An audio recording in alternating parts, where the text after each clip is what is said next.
Hey everyone, it's Mrs. Wallace. Just doing this last video, it's a quick one on free response question 206B. Assume that Clark Electronics has a monopoly in the production and sale of a new device for detecting and destroying a computer virus. Clark Electronics currently incurs short-run losses, but it continues to operate. So the very first part of this, it has A, B, C, and D. So this is a very short free response question. What must be true for Clark to continue to operate in the short run? This is really about the shutdown rule. So you don't have to do a lot of explanation here, but the key thing to note here is related to minimum AVC. Okay, minimum AVC.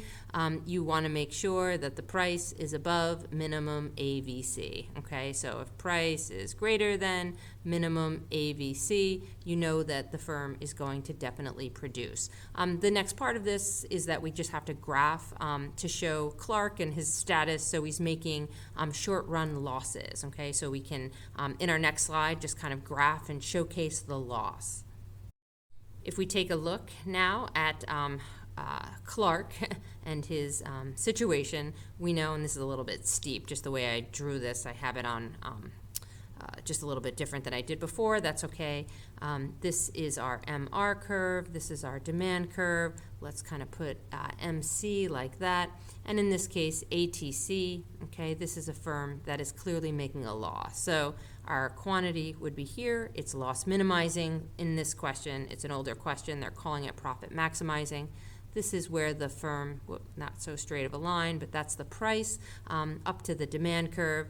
And at the quantity that the firm is producing, this is the ATC. Okay, so we're going to look at the per unit loss as being the difference between the price that the monopolist is charging for the good that they're producing and the average total cost. Okay, and here is the entire loss. If we kind of take the per unit loss and multiply it times the whole quantity, that's our shaded version of the loss, and that's kind of what we're looking at. The other thing, just to kind of note this, if you had a situation of shutdown, right, your AVC would have to be above the price. So if you looked at, this kind of being the price on the demand curve and the minimum, AVC is here, there's like no chance that this price is going to be at all, greater than AVC. So kind of rule of thumb, if price is less than minimum AVC, in this case at this quantity, price is definitely less than AVC. They wouldn't be able to cover all their variable costs, let alone their fixed costs. They should definitely shut down, okay? Okay, let's just look at the next part of the question. This is a very straightforward question here. We're just looking at, assume Clark is maximizing his profit. What will happen to total revenue if Clark raises his price? Okay, so we'll draw that.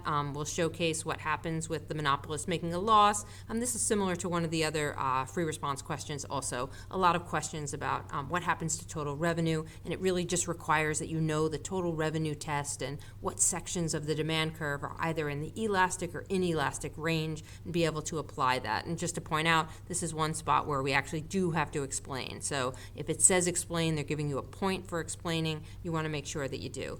For part D, this is the one where I wanted to use this question because I think it showcases something that's important. What happens if the demand curve is going to shift? So in this case, we have an increase in demand.